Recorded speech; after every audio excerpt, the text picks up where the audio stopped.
Yan si Milo. Oh. Ayan, di ba yan ang gusto mo? Kakalabas lang natin sa gate. Halos mapipilay ako sa kakatakbo mo. Excited pa yung maunang ma-excited eh. Yan guys, oh, gabi na guys. Galing ako sa pasadad. Tapos nilabas ko na agad siya. Talawin na tayo. Bawi na kami guys. Kanina pa kami mga nasa 20 minutes na rin. Dito ka sa kabila. Huwag mo pahirapan. Sige na, diretso lang, diretso. Bibidyohin kita. Yan na guys eh. Kaya ayokong, naku, Milo, halika dito. Ako guys, jogging ka. Amoy ng amoy ito, pupunasan ko ito pag uwi. Kay bukas, pwede na siya. 1 week kasi siya dito naligo kasi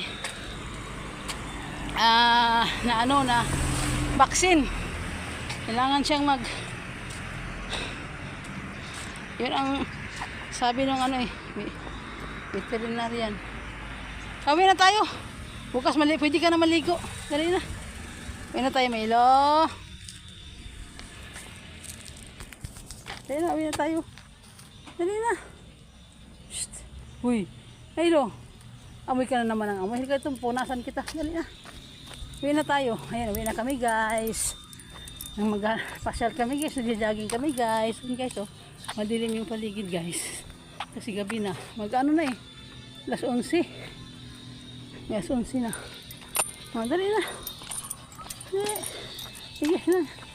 Diretso na. Ito gusto mo. Sige. Ito na kami sa jeep. Ito na. Lakad na, lakad na. O ano, hingal ka na? Hiningal ka na? Hiningal ka na. May kuto ka dali na. May kuto. Kaya mo na, dali. Dali na, dala.